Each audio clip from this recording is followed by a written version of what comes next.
Bonjour, c'est Isabelle Sansonetti, bienvenue dans mon podcast Injonction et Bistouri. Merci, chère auditrice, chers auditeurs, de me prêter vos oreilles attentives. Pour cet épisode, je suis ravie d'échanger avec Élodie Garamond, fondatrice de l'enseigne Tigre Yoga, aujourd'hui disparue, professeure de yoga et consultante wellness. Comment le yoga est-il entré dans sa vie ? Comment a-t-il aidé Élodie à aimer davantage son corps, malgré des troubles du comportement alimentaire ? Et qu'est-ce que le yoga d'ailleurs ? Son succès sur les réseaux sociaux peut nous faire perdre de vue qu'il est avant tout un chemin et non la seule exécution de postures parfois acrobatiques qui flattent l'ego. On parle de tout ça et des moyens de ponctuer son quotidien de bonnes vibes. Micro. Bonjour Élodie Garamond, nous nous sommes connus quand tu as ouvert le Tigre Yoga, la première salle Yoga Wellness il y a quelques années. Qu'est-ce qui t'a conduit en fait à mettre le yoga au cœur de ta vie ? Alors, bonjour Isabelle. Oui, c'était en 2013. Écoute, moi, j'ai commencé le yoga en 95, quand je suis rentrée en fac. Et je ne sais pas pour quelle raison j'avais pris yoga en option, alors que je venais pas du tout d'une famille ni yogi, ni spirituelle. Et voilà, c'est la première fois que j'ai entendu parler de Kundalini, de posture. Je faisais du yoga dans le parking de la fac. Ah oui. Et voilà, et donc c'était il y a très longtemps. Et puis le yoga est resté dans ma vie. Après, j'ai vécu aux États-Unis, en Australie, ça a toujours été là.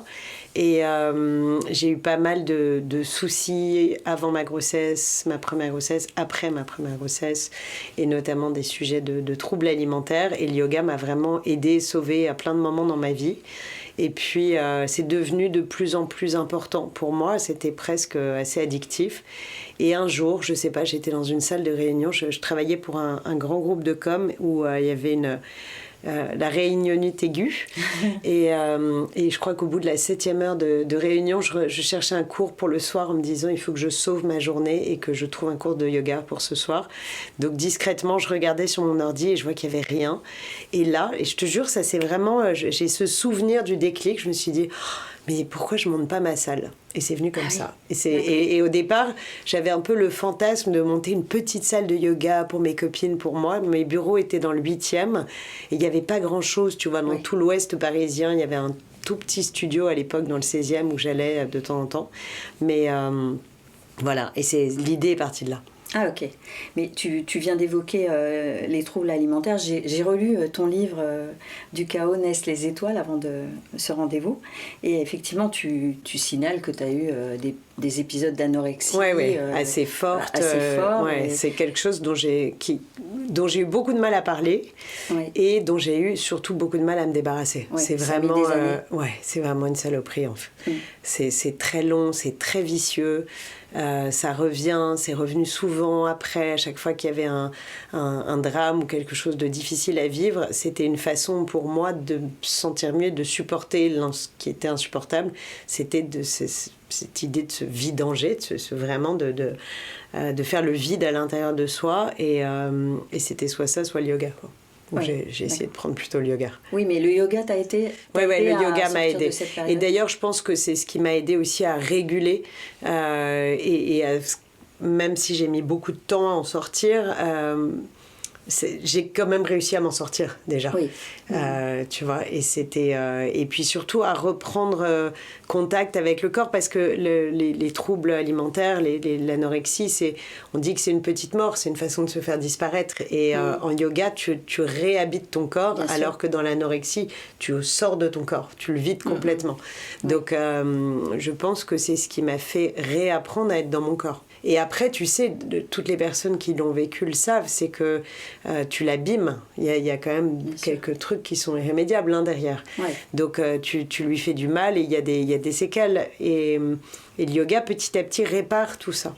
Et en règle générale, au-delà de ça, je ne suis pas quelqu'un qui a jamais réussi à aimer son corps. J'admire, tu vois, j'ai une fille de 12 ans et je la vois, elle est bien dans son corps, elle s'aime, elle est à l'aise. Pas de façon égocentrique, mais vraiment de façon, je suis juste elle bien. habite son corps. Et je suis toujours fascinée par les personnes que je vois être heureuses dans leur corps. J'aurais adoré être cette personne-là. Mais tu n'es pas parvenue à l'être. Parce qu'à un moment dans ton livre, tu dis j'ai 40 ans et je suis bien dans mon corps. Mais... ouais, mais tu sais, c'est jamais gagné. Et d'ailleurs, c'est une vraie leçon d'humilité aussi, le yoga, parce que tu as toujours des moments où tu retournes dans le mal, entre guillemets, quelle que soit ta source de mal, tes doutes, tes échecs, tes erreurs, ce qui te trouble, te rend anxieuse. Et souvent, je me dis, c'est pas possible, avec tout ce que je fais, je vais re-mal. Tu vois Donc, c'est pas... Mais c'est pas... Il n'y a pas de point d'arrivée dans le yoga. Oui, il y a pas c'est un chemin. Voilà, il n'y a pas de destination, c'est le chemin et c'est ce qui est beau aussi. Mais alors aujourd'hui, j'ai 48 ans, donc un peu de temps s'est passé depuis l'écriture de ce livre et je suis bien. Maintenant, je me confronte à autre chose, qui est la périménopause, qui est tous ces changements du corps. Alors je regarde ça avec j'essaye de garder un œil bienveillant, mais quand tu as été conditionné toute ta vie pour mal te juger et avoir ce qu'on appelle cette dysmorphophobie, tu vois, ne pas te voir comme tu es vraiment. Et il y a tellement de personnes qui souffrent de ça. D'ailleurs, aussi des hommes, hein, pas que des femmes, mais c'est quand même très féminin. Et c'est c'est un chemin de vie aussi de se débarrasser de ça. Bien sûr. Mais toi, je sais pas, tu avais des normes, on t'a transmis des normes de corps. Ouais, il fallait j'avais une maman très maigre et qui, je pense, a été elle-même anorexique, même si elle ne me l'a jamais dit. Et d'ailleurs, quand j'étais malade, hein, je considère que c'était une maladie, la seule qui ne m'en a jamais parlé, c'était elle. Ouais. Je pesais 40 kilos, même moins. Et c'était vraiment un sujet compliqué pour elle. Je pense que elle a grandi dans une famille avec 6 sœurs. Elle avait un vrai trouble alimentaire et c'était donc la norme c'était d'être maigre chez moi. En fait, la beauté c'était la maigreur. Et donc ça nous a un peu fucked up. Bah oui, clairement. Oui, c'est sûr. Mais quand même s'il peut y avoir des rechutes, hein, et puis de toute façon le corps, notamment le corps des femmes, il évolue et nous-mêmes on évolue avec le temps, donc il y a toujours des réajustements, mais quand même le fait de pratiquer le yoga et de repasser par les sensations de son corps, ça t'a aidé à... Oui, ça m'a aidé beaucoup. À l'apprécier mieux. Et puis ça m'a aidé à l'apprécier mieux, mais surtout, tu sais, le yoga c'est une façon pour moi. Moi, je suis quelqu'un qui vit beaucoup dans le mental. Je suis beaucoup dans ma tête. On est souvent plusieurs d'ailleurs dedans. Et je dis toujours à mes amis, non, vraiment, t'as pas envie d'être dans ma tête. Et c'est vrai, c'est un chaos. Alors, c'est un chaos sympathique, joyeux, hyper dynamique. Mais c'est un chaos qui peut être épuisant parce que je fais partie de ces personnes dont le mental ne s'arrête pas beaucoup, peu. Oui. Et le yoga m'aide aussi à redescendre dans mon corps, tu vois, et de faire ce travail consciemment, de dire je reviens dans mon corps. C'est une discipline de tous les jours. C'est-à-dire que quand il y a des périodes, je suis comme tout le monde, où je vais moins pratiquer, où je donne plus de cours, donc je prends moins de temps pour moi, je vois bien que je repars tout de suite dans ma tête. Oui. Trop. Et c'est dans épuisant. Le jugement, c'est ça Oui, dans le jugement et dans l'interprétation permanente. Tu sais, cette petite voix qui juge, qui commente, qui interprète, qui projette. On a 80 000 pensées par jour, dont 75% sont tournées vers le passé et la moitié négative. Oui. Et c'est pas une fatalité. Mais on vit tous avec, en gros, cette échelle de mesure où on a surtout des pensées tournées vers le passé. Donc, si tu en prends conscience, parce que quand je dis yoga, c'est le yoga au sens large, c'est la méditation, c'est le souffle. Quand j'en prends conscience, je reviens dans le présent, je reviens dans le corps, je reviens dans la positivité, dans l'observation de ce qui est. Et on a cette chance d'avoir une neuroplasticité cérébrale qui dure jusqu'à la fin de notre vie, donc il n'est jamais trop tard. Tu vois, les gens qui pensent que de toute façon c'est foutu, c'est pas vrai. C'est jamais foutu, c'est justement un des muscles qui fonctionne le mieux, le plus longtemps, si on l'entretient. Et la méditation, tout ce que je pratique par ailleurs, m'aide énormément à essayer de canaliser ça. Mais sinon, je pense que je serais complètement névrotique vu la vitesse à laquelle tourne mon cerveau. Alors c'est vrai, on y reviendra d'ailleurs, toutes les choses que tu as testées, mais c'est vrai que le yoga, pour les gens qui connaissent mal ou peu, c'est d'abord les asanas, les postures donc, et c'est vrai qu'on se dit, même si elles ne sont pas toutes athlétiques, il y a beaucoup de postures finalement qui sont quand même difficiles et où tu te dis, si tu n'es pas souple et si tu as un corps qui n'est pas... adapté. Dans les normes et qui est en surpoids et tout ça, c'est plus compliqué. Donc, est-ce que toi, tu as déjà... Instagram fait beaucoup de mal au yoga. Oui. Parce que est-ce que ça n'entretient pas ça, plutôt l'idée que pour faire du yoga ou en tout cas pour pratiquer, il faut avoir un corps un peu normé? Bien sûr. Alors moi, je fais du yoga depuis donc 30 ans maintenant et je n'ai jamais réussi à faire le grand écart. Et je ne cherche pas à le faire et je vis très bien sans le faire. Et je n'ai pas besoin de faire des postures acrobatiques sur Instagram. Et pour autant, je me sens assez légitime à pratiquer le yoga et même maintenant à l'enseigner. J'ai mis beaucoup de temps à me sentir légitime pour l'enseigner parce que j'avais un vrai sujet d'intégrité. Oui. Et je pense que les gens maintenant, les jeunes profs se posent moins la question.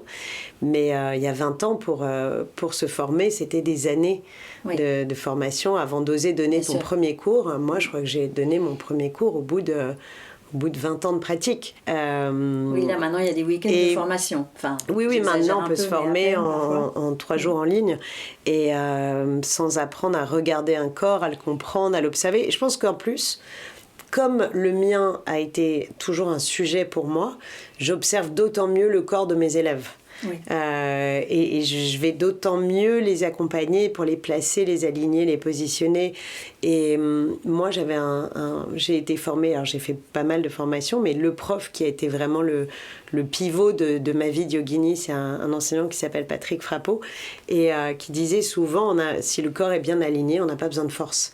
Et donc c'est ça ce qu'il faut chercher, c'est l'alignement du corps et de l'esprit pour ne pas avoir besoin ni d'être souple ni d'être fort. Alors évidemment que ça aide, c'est plus esthétique on va dire quand tu es très souple, et si tu as beaucoup de force, ça va être plus facile d'aller dans des postures fun, on va dire, un peu plus circassiennes. Mais en réalité, le yoga n'est pas du tout ce qu'on voit sur Instagram, pas du tout. Tu peux être assise, méditer, faire quelques mouvements de détente des articulations, travailler ton souffle en conscience et tu fais du yoga. C'est pas, il n'y a aucune échelle. J'ai grandi avec 5 frères, donc autant dire que chez moi la compétition c'était pas un petit sujet. Il fallait toujours il fallait toujours que je sois aussi bonne que courir vite, skier vite, faire du vélo vite, du cheval vite, fallait tout faire vite pour être à la hauteur de mes frères. Et donc j'ai aimé le yoga parce que justement il n'y avait pas de compétition, parce que justement il n'y a pas de niveau, pas d'enjeu, pas d'objectif, tu n'as pas un diplôme à la fin de l'année, il n'y a pas un spectacle de fin d'année, il ne faut pas être la plus belle, la plus performante, la plus forte. Et c'est tellement reposant, il y a tellement peu de disciplines, et j'en connais honnêtement, à part peut-être les arts énergétiques chinois, ou toutes les formes de yoga, méditation, etc. Mais sinon, on a toujours un enjeu, on a toujours envie de performer, d'atteindre quelque chose. En yoga, tu peux l'avoir. Bien sûr que moi, mes élèves sont ravis quand elles arrivent un jour à faire la posture sur la tête et ça leur fait très plaisir, et tant mieux parce que y a aussi un bon ego qui sert ça. Et je dis pas que c'est à jeter à la poubelle. Je dis simplement qu'on est en train de refaire du yoga quelque chose de challenging, alors qu'on passe notre vie à être challengé dans tout ce qu'on fait, tout le temps. Il faut toujours être performant. Donc, avoir un espace-temps dans lequel il n'y a pas de performance, pourquoi gâcher ça finalement? C'est sûr. Et je trouve ça très dommage. Et tu vois, l'effet Covid a été assez intéressant à ce niveau-là, parce que moi, j'entendais ça au Tigre, j'ai entendu ça pendant 10 ans. Oui, mais j'adorerais faire du yoga, mais je suis pas souple, et puis j'ai pas ceci, je parle pas sanskrit, j'ai pas les codes, j'ai pas le bon legging, etc. On les connaît, les freins psychologiques à la pratique du yoga. Et notamment les hommes, qui souvent disaient « Non, j'adorerais, mais je peux pas, je suis pas souple ».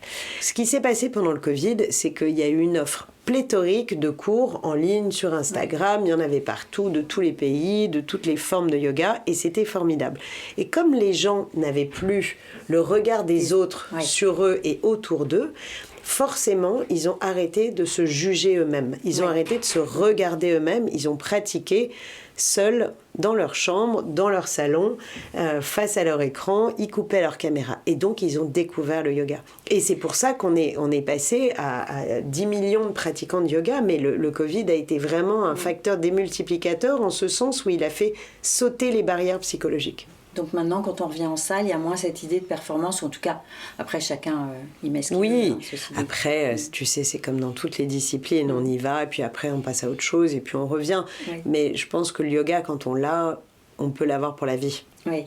Et en plus, dans les salles de yoga, il n'y a pas de miroir. Donc, a priori, on pourrait se dire c'est moins normatif, ou en tout cas, on peut mettre davantage le corps à distance que dans un cours de danse où on est en train de checker sa posture. Mais tu sais, tu parlais des asanas tout à l'heure. C'est dans la philosophie du yoga, dans les fondamentaux du yoga, on parle des 8 corps ou des 8 limbes du yoga.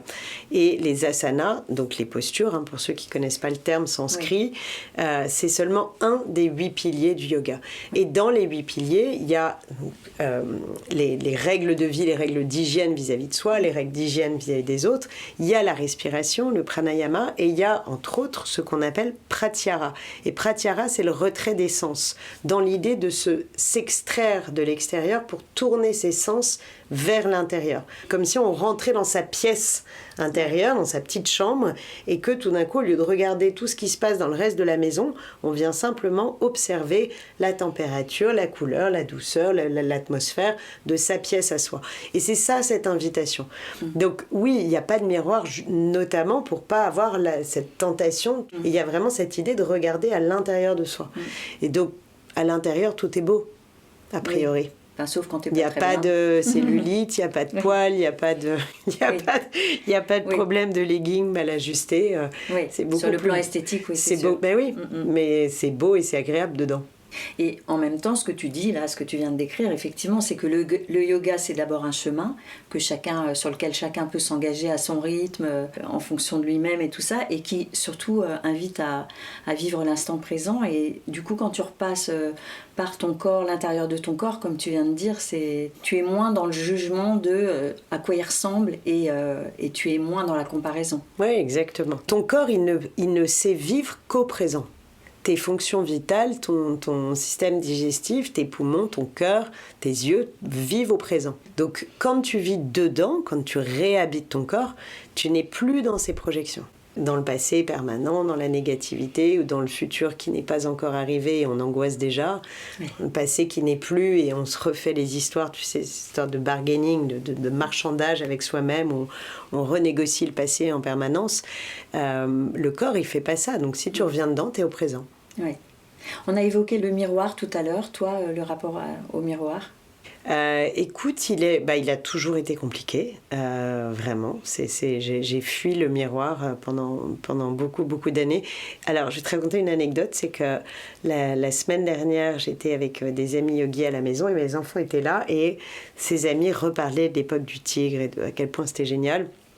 Et à un moment, mon fils dit « Ah, j'ai revu des photos de toi, t'étais vraiment fraîche à l'époque. Hein. » Je suis c'est-à-dire, il me dit « Non, mais t'étais bonne, enfin, t'étais canon. » quoi. Et là, tu sais, j'ai réalisé que peut-être c'était vrai et que moi, à cette époque-là, j'en avais jamais pris conscience. Je me voyais pas comme ça. Et ça m'a un peu percuté en me disant, bon, combien de temps ça va durer cette histoire ? Combien de temps je vais ne pas m'aimer ? Il va falloir que j'arrive à 80 ans en me disant, mais c'est tellement dommage de m'être aussi mal jugée. Donc voilà, mais c'est un travail qui continue et qui s'améliore et qui est de plus en plus productif, on va dire. Donc ça va, alors que ça devrait aller moins bien, mais finalement ça va paradoxalement mieux. Oui, c'est un des privilèges de l'âge. Alors c'est pas forcément facile d'avancer en âge. Bon, ça va, le tien il est pas canonique non plus, mais c'est que quand même on se connaît mieux. Donc notre regard quand même il peut être adouci. Même s'il y a les rides, même s'il y a... Et puis je crois qu'aujourd'hui je suis tellement plus tournée vers l'enseignement, le partage, guider, aider, accompagner, que finalement je me décentre aussi un peu de cette image-là et je suis quand même très tournée vers les corps de mes élèves. Pas dans le jugement, accompagner les gens. Et c'est quoi pour toi un corps dans lequel on se sent bien ? Est-ce qu'il y a des indices ? Écoute, c'est un corps tonique, je pense. Tonique dans le sens de vitalité. Ouais. C'est un corps joyeux, enfin, tu vois, qui a de l'allant, qui a du dynamisme, qui est capable d'aller marcher, de faire du sport. C'est vrai que je privilégie beaucoup le sport, le mouvement, et c'est important pour moi. Et c'est un corps qui est aussi un peu au diapason de la nature, c'est-à-dire qu'un corps dans lequel on est bien, c'est un corps qui qui crée ce sentiment d'éveil au printemps, ce sentiment de douceur, de repli sur soi, en hiver, enfin tu vois, qui est dans cette connexion à la nature, dans le sens où les Indiens disent on porte en nous un microcosme, on a les mêmes 5 éléments que la nature. Ouais. Donc on a de la terre, on a du feu, on a de l'eau, on a de l'éther, on a de l'air, et si on vit au diapason de la nature, donc si on laisse son corps évoluer, comme moi j'ai la chance d'habiter à la campagne, donc je vois chaque jour les mêmes arbres, les mêmes plantes qui se remplissent, qui se vident, qui fleurissent, qui se colorent, se décolorent, et donc je compare beaucoup les corps finalement à ces arbres que je regarde tous les jours. Donc un corps qui va bien, c'est un corps qui suit les cycles naturels. Ouais. Et ça, on le ressent de toute façon. Oui, et c'est OK d'avoir envie d'hiberner, et c'est OK d'avoir envie de sortir et de pétiller au printemps, et tu vois, de suivre ça. On le ressent tous, oui, a priori. Alors, donc, l'aventure du Tigre Yoga s'est arrêtée au moment du Covid. C'est difficile de tourner la page d'un projet qu'on a porté à bout de bras, j'ai envie de dire. Donc, qu'est-ce qui t'a aidé à ce moment-là ? C'était très difficile. C'était très difficile parce que j'ai eu un sentiment d'injustice, et pourtant, j'ai tellement tout fait pour sauver mes tigres. Vraiment, j'ai le sentiment de m'être battue comme on se bat pour sa famille, tu vois. Et puis les concours de circonstances ont fait que voilà, c'était plus possible. On a tenu quand même, on a coupé des branches pour essayer de sauver le tronc. On a tenu jusqu'à 1 an après la réouverture des salles. Mais tu sais, on l'oublie maintenant, mais les gens avaient peur. Les gens vivaient avec cette idée que les salles de sport avaient été pointées du doigt comme des lieux de contamination et de propagation du virus, ce qui était totalement faux, puisqu'on était beaucoup plus clean que beaucoup de restos, beaucoup de lieux publics. Mais on a été les plus sanctionnés, on a été fermés les plus longtemps, à part les boîtes de nuit, bien plus longtemps que les restos. Et puis quand les gens sont revenus, alors déjà ils sont peu revenus, et ce qui est normal, ils avaient pris d'autres habitudes. 1 an de fermeture, tout le monde s'est organisé autrement, et donc ils sont pas revenus, et ceux qui sont revenus avaient des crédits de cours, donc n'avaient pas à payer, et donc la trésor n'est pas rentrée, c'était vide. Et tu sais, les gens oublient, parce que tout le monde dit oui mais il y avait les aides, etc., mais on oublie, les aides elles sont arrivées au bout du 7e mois de fermeture sans rétroactivité, donc on s'est quand même avalé 7 mois sans aide. Moi j'avais des gros loyers, j'avais beaucoup de salles, alors certes il y avait du chômage partiel, mais déjà on a quand même dû maintenir quelques équipes, et puis il y avait 0 € de chiffre d'affaires. On a dit oui, mais vous avez fait des cours en Zoom. Enfin, un cours en Zoom à 10 € versus 150 cours de 20 élèves par semaine et par salle. Tu vois, Enfin, les gens n'étaient plus du tout rationnels. Ouais. Mais alors, qu'est-ce qui t'a aidé, justement Alors, qu'est-ce qui m'a aidé ? La nature. Je suis partie. J'ai quitté Paris, c'était trop dur pour moi. En plus, il y a beaucoup de choses qui se sont passées au même moment dans ma vie, donc on va dire que les emmerdes ont volé en escadrille, et donc il a fallu que je parte. Et le retour à la nature, d'être justement dans le calme, l'observation, monter à cheval, être avec mes chiens et marcher beaucoup. J'ai beaucoup marché dans la nature. Voilà. Et surtout, ce qui m'a aidée, ce sont mes élèves. Mon groupe d'élèves qui s'est reconstitué autour de moi en Normandie, et qui ont été exceptionnels de soutien et d'encouragement, et de me dire mais nous on aime tes cours, il faut que tu continues, parce que je me sentais même plus légitime, tu vois, donc j'annulais les cours. Quand on me disait mais comment je peux faire des cours avec toi, je dis de temps en temps, mais je t'appellerai, je te dirai. Donc je fuyais un peu le yoga. Et le yoga est revenu à moi par les élèves qui faisaient voilà, qui attendaient sagement. À qui tu manquais. Ouais. Et voilà, c'est ça qui m'a... Okay. Alors toi, tu as testé un nombre de disciplines, qu'elles soient corporelles ou énergétiques, incroyables. Qu'est-ce que ça t'a apporté ? Et est-ce que, j'ai l'impression en tout cas que pour toi, tester, ça demande évidemment parfois des efforts, parfois d'aller contre ses a priori, ses peurs, ses craintes, enfin... Qu'est-ce que ça apporte ? J'ai l'impression que tu aimes ça, mais au-delà de... Oui, j'ai toujours adoré ça, mais oui, au-delà du tic, parce que déjà, quand j'étais à la fac, donc il y a 30 ans, ça faisait déjà rire mes copines, parce que j'allais tester dès qu'il y avait un marabout, un chaman, un magnétiseur, J'ai eu mes enfants grâce à l'acupuncture. Je me soignais déjà avec des plantes, avec de l'homéopathie. Donc j'ai toujours eu ce tropisme très fort. Je peux pas t'expliquer pourquoi, parce qu'en plus ça vient pas du tout de ma famille. Ah, mais oui. non, pas du tout. J'ai rationnels. grandi dans une famille ultra cartésienne. Personne n'a jamais fait de yoga ni mangé des graines. J'étais vraiment l'ovni de ma famille. Je sais pas pourquoi. En fait, j'ai ressenti assez tôt, et je ne saurais pas te l'expliquer pourquoi, qu'il y avait une dimension invisible du corps qui m'attirait plus que la dimension visible. Probablement parce que justement, je n'aimais pas la dimension visible de mon corps. Et que toutes les évadées, tous les voyages que je faisais dans une dimension plus ésotérique, alors maintenant on appelle ça holistique, ça a plein de noms, mais vers l'ultrasensoriel, vers ces dimensions invisibles me fascinaient, m'intéressaient. Il se passait toujours des choses et j'avais le sentiment d'être beaucoup plus puissante. Et c'est resté. Assez tôt aussi, j'avais rencontré un très vieux monsieur indien qui m'avait dit que j'avais du healing dans les mains, tu sais, cette espèce d'énergie vibratoire un peu plus forte. Donc, j'en ai évidemment rien fait, mais à part pour mes enfants, donc je les soignais avec mes mains quand ils étaient petits, aux grands dames de leur père. Et j'en ai rien fait, mais je me suis beaucoup intéressée à ça et aux différents corps, au corps subtil, au corps énergétique, pardon. Et je crois énormément à cette dimension-là. Je crois au corps aurique. Je crois que quand tu rentres quelque part et que tu sens des énergies, tout le monde l'a vécu, même les personnes les plus cartésiennes sont capables de dire qu'elles trouvent que des personnes ont beaucoup de charisme ou que des endroits ont des bonnes vibes. Et en fait, tout ça, pour moi, c'est très concret. Et d'ailleurs, les personnes qui doutent encore, je les invite à lire un livre qui s'appelle « Toutes tes vibrations » de François-Marie Dru, qui est absolument génial, qui m'a beaucoup aidé à mettre des mots un peu plus concrets sur ce que je ressentais. Et voilà. Et donc, j'aime cette dimension parce que je trouve qu'elle nous extrait d'un quotidien qui est souvent un petit peu ingrat, un peu petit. Je suis pas quelqu'un qui aime être dans la banalité, tu vois. Je suis pas très à l'aise dans le quotidien, dans la norme, dans les règles. J'ai jamais été à l'aise avec ça. En tout cas, ça ne m'épanouit pas. Ouais. Et dès que je pars dans des dimensions plus éthériques, j'y trouve énormément de joie, d'énergie, de créativité aussi.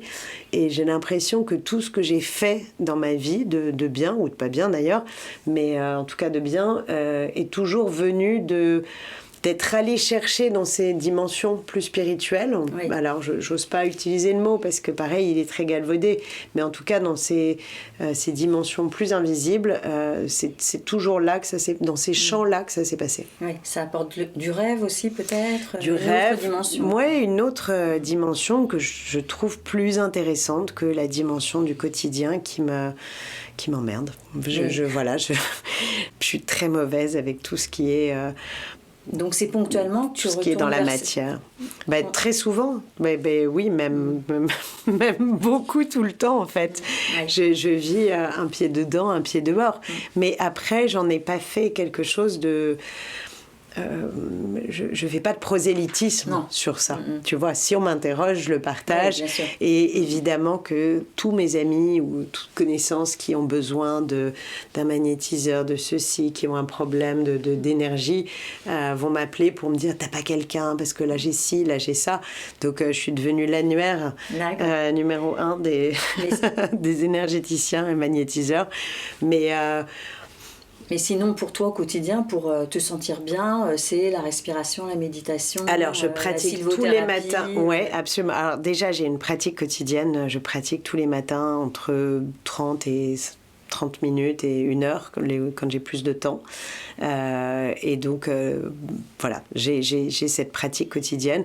Et j'ai beaucoup de moments ou de personnes d'interaction, on va dire, soit avec moi, soit avec d'autres, dans un champ qui est moins matériel et plus spirituel, on va dire. D'accord. Donc voilà, je travaille beaucoup avec des visualisations, avec des intentions, et j'accompagne beaucoup mes élèves. D'ailleurs, j'en mets beaucoup dans mes cours, dans mes retraites, parce que je pense que c'est quelque chose, en tout cas que c'est un terrain d'exploration qui est accessible absolument à tout le monde et dans lequel, quel que soient nos croyances, nos religions, notre physique, notre niveau d'expertise, de yoga, de pratique, on a tous quelque chose à aller cueillir dans ce champ-là. Mais comment est-ce qu'on peut sentir qu'une... je sais pas comment on dit, une technique, une discipline, enfin une voie comme ça est bonne pour nous? Est-ce que c'est quelque chose qu'on sent? Est-ce que...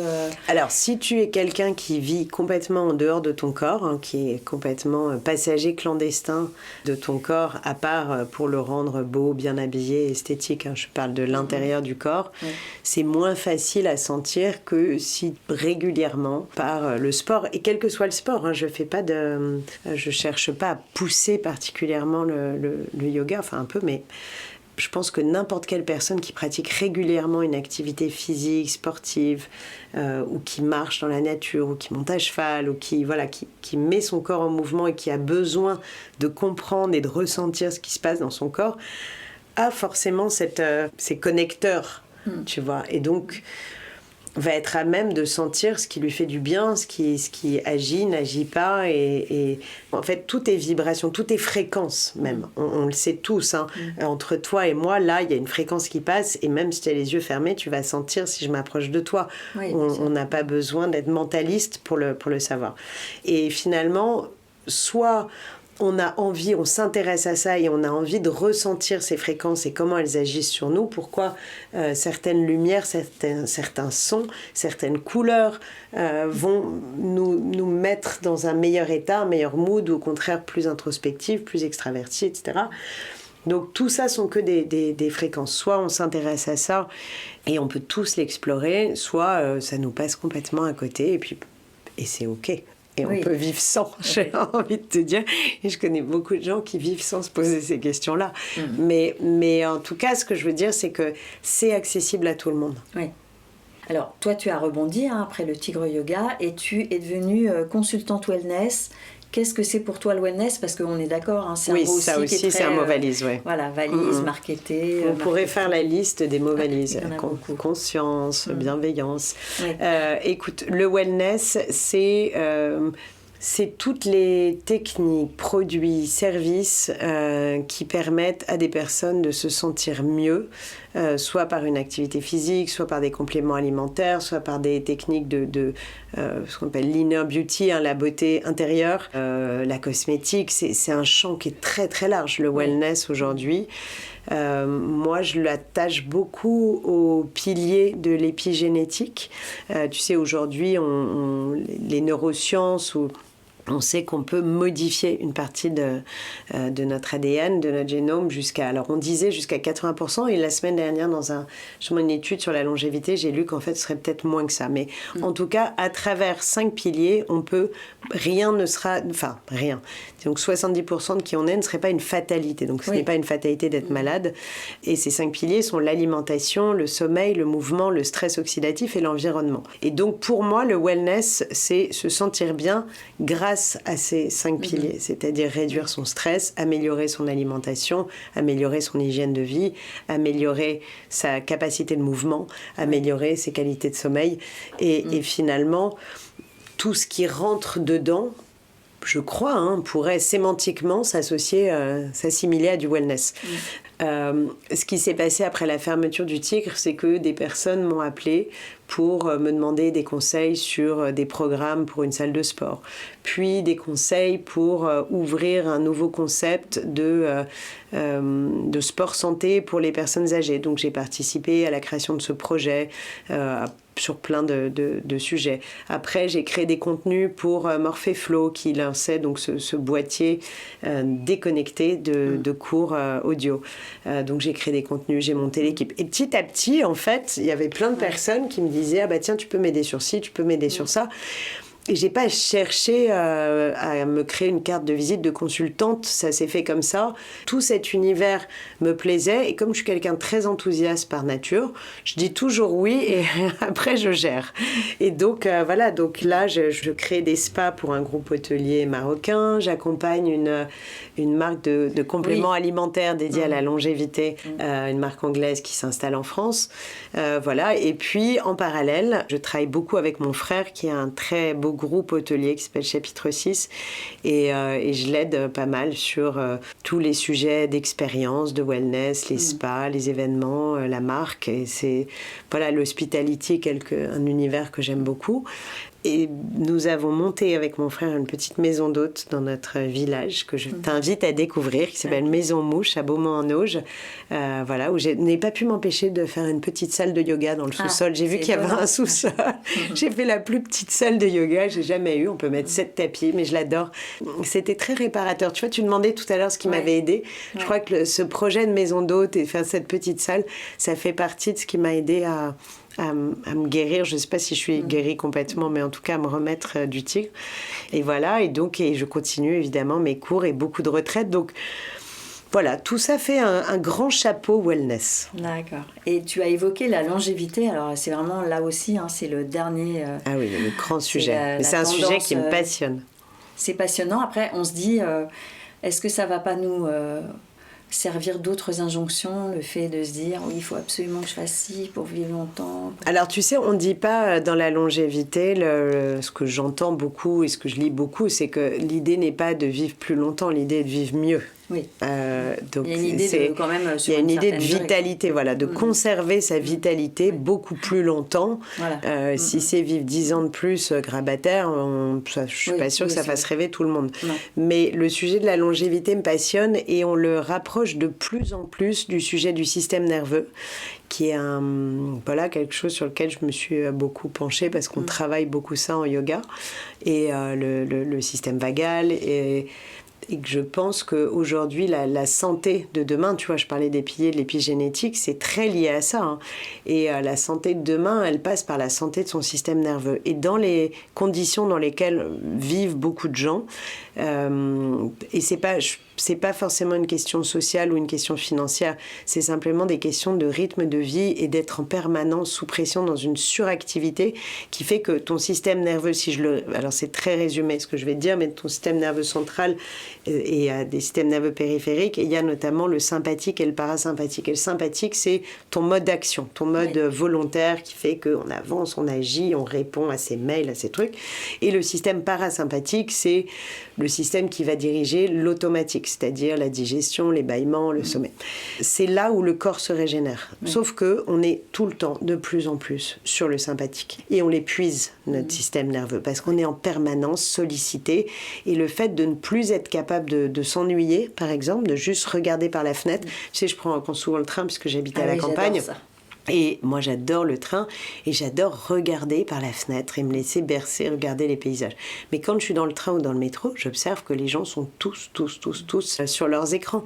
Et donc, même là, ils ne laissent pas leur système nerveux le temps de se reposer, alors que cette semi-hypnose qui s'opère quand on est dans dans cet état léthargique où t'es pas vraiment... T'es pas endormi, t'es pas en éveil, t'es vraiment dans cet état de neutralité nerveuse qui est extrêmement bénéfique pour le système nerveux. La même, et en fait, alors je reviens sur mes histoires d'ondes, alpha, bêta, theta, donc ces niveaux de fréquence, c'est que tu descends ta fréquence et ça régénère. Ça régénère ton cerveau, ça régénère tes cellules. Et on n'est pas suffisamment vers ça. Donc la longévité, le sujet de la longévité, tu peux le prendre par plein de biais, de prismes différents. Je trouve ça passionnant et oui, c'est vrai que j'ai de plus en plus envie de m'intéresser de près à ça. Mais le yoga est une des clés de la longévité, clairement. Alors là, pour le coup, je le revendique, je le signe, je l'assume. Le yoga, la méditation, parce que la méditation, on sait que ça rallonge la durée de vie des télomères. Tu sais, c'est ce bout des chromosomes qui vieillit et qui se nécrose avec l'âge. Et grâce, entre autres, à Mathieu Ricard et à beaucoup de personnes qui ont été des testeurs de neurosciences sur ça, on sait que la méditation rallonge la durée de vie des télomères. J'avais fait un sujet, tu sais, dans le L, il y avait des spéciales rajeunir. Ah oui, je me souviens. Une fois, j'ai fait un sujet justement sur les techniques alternatives, donc qui n'étaient ni la médecine ni la chirurgie esthétique, et j'avais interviewé des profs de méditation parce que effectivement, voilà, ça peut aider, en tout cas, sinon à ne pas vieillir. On vieillit tous, mais en tout cas on vieillit bien. À vieillir autrement. Et c'est drôle. Alors, on reboucle avec ce qu'on disait au début, mais Quand je te disais, je suis le moins mal que j'ai été dans mon corps, et pourtant, ça devrait être l'inverse, c'est que finalement, plus je vieillis, et plus je médite, et plus j'ai quitté... La fin des tigres, elle a peut-être été une chance, hein, j'en sais rien, mais le fait de vivre dans la nature, de prendre plus de temps, de vivre plus au ralenti qu'à l'époque des tigres, où finalement, j'étais le cordonnier le plus mal chaussé de la place de Paris, parce que c'était tellement intense, c'était tellement speed. Et aujourd'hui, je suis beaucoup mieux, je suis beaucoup plus apaisée, beaucoup plus calme, et j'ai pas l'impression de... Alors certes, t'as raison, le corps vieillit et la ménopause arrive et tout ça, mais pour autant, on se sent... En tout cas, moi, je me sens beaucoup mieux maintenant. Et c'est pas si compliqué. Parce que je veux dire, parce qu'on pourrait dire, oh là là, mais moi je me sens pas attirée par le yoga, mais tu as dit marcher dans la forêt, s'accorder du temps, faut pas, lâcher les écrans, regarder les paysages. Et non, mais il y a plein de gens qui ont peur du vide, il y a plein de gens qui ont peur du silence, il y a plein de gens qui ont peur de l'ennui, il y a plein de gens qui ont peur du noir, qui ont peur de ne rien faire, qui ont peur d'être seul. Tout ça, la solitude, le noir, le vide, le silence, le non-agir, c'est compliqué et ça se voit parce que ce sont des personnes qui, si elles méditent, vont être très agitées ou qui ne méditent pas d'ailleurs parce que ça les angoisse. Et je comprends que ça les angoisse. Et moi, j'ai été cette personne-là. Donc, je comprends d'autant plus que j'ai été là, qui, dans des pratiques comme le yin yoga, par exemple, vont être très, très mal parce qu'il ne se passe rien. Et tu sais, dans les retraits de yoga, moi, j'impose toujours à minima une marche en silence. Et pour certaines personnes, c'est très dur. C'est très, très difficile. Le silence, ça les angoisse. Donc... Moi, je pense qu'il faut affronter ça. Il ne faut pas se forcer. Il ne faut pas aller au forceps, s'asseoir pour méditer ou dans un cours de yoga. Il faut simplement prendre conscience déjà qu'on a ce sujet un peu de peur du vide, de peur... et trouver des alternatives. Ça peut être de cuisiner en silence. Ça peut être simplement de se mettre un bain et de s'obliger à rester dans son bain sans téléphone ni livre. Juste faire barboter, comme quand on était enfant. Ça peut être de regarder un feu, par exemple, tu vois, c'est moins angoissant. Mais simplement de regarder une cheminée ou de regarder des vagues, parce qu'il y a moins le sentiment de vide. Mais voilà, essayer de trouver chacun en soi des temps de repos du système nerveux. C'est ça la vraie source de la longévité. Et surtout quand on n'est pas malade... on a un peu l'obligation de prendre soin de soi, justement parce qu'on n'est pas malade, justement parce qu'on a cette chance de ne pas être passé sous ce clapet-là, et donc prendre du temps pour soi, ça devrait être obligatoire. Quand j'entends les personnes me dire « Ah ouais, j'adorerais, mais j'ai pas le temps », je me dis « Mais enfin, c'est pas possible de se dire ça. » Et ça, puis, on peut ça, le dire pour tout, hein. Le dire, j'ai pas le temps de faire du sport, enfin ça revient, c'est vrai que le temps. Mais t'as beaucoup de gens, mais ce sont des béquilles. Tu vois, la béquille du j'ai pas le temps, elle est, tu l'entends tout le temps.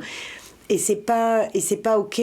Parce qu'on sait qu'aujourd'hui, simplement de mettre son système nerveux au repos, au calme, de prendre du temps pour soi, et évidemment, c'est beaucoup plus facile de dire ça quand tu habites à la campagne. Je suis bien d'accord. Et qu'il y a des personnes qui ont des vies qui ne leur permettent pas. Ce que je veux dire, c'est que prendre 10 minutes par jour, pas pour méditer, pour se mettre dans sa bulle à soi, c'est indispensable. Dans les vies qu'on a, avec les niveaux de stress et d'anxiété, d'éco-anxiété, on ne peut pas subir ça toute la journée et ne pas, à minima, se reprotéger, tu vois, créer une espèce d'armure autour de soi, une armure énergétique pour se protéger de tout ça. Oui, se poser, quoi.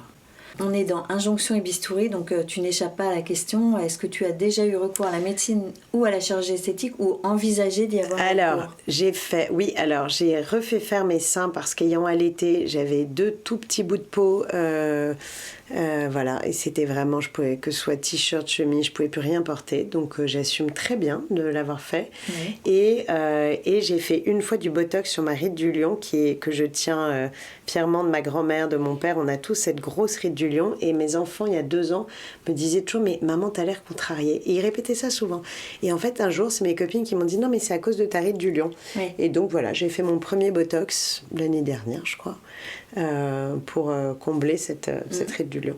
Et t'as envie de le refaire ou pas ? Ah bah oui, si ça, je sais pas si ça va revenir ou pas, ça se voit là. Elle est revenue un peu. Bon, bah alors je le referai. Voilà, merci. Mais donc c'est quelque chose, tu n'es pas absolument contre ces procédures?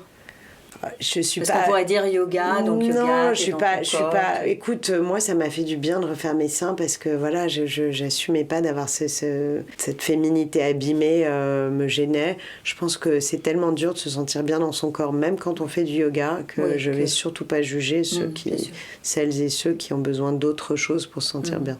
Tu as quelque chose à ajouter? Prenez soin de vous, surtout. N'attendez pas qu'on le fasse pour vous. Faites-le vous-même, de prendre du temps pour vous. Et ma dernière question rituelle dans ce podcast, c'est: tu aimerais vieillir comment ou comme qui? Mais bon, je pense que c'est plutôt comment. Ah bah, Elle Macpherson. Écoute, voilà. Comme on se ressemble. Non, j'aimerais vieillir bien, joyeuse.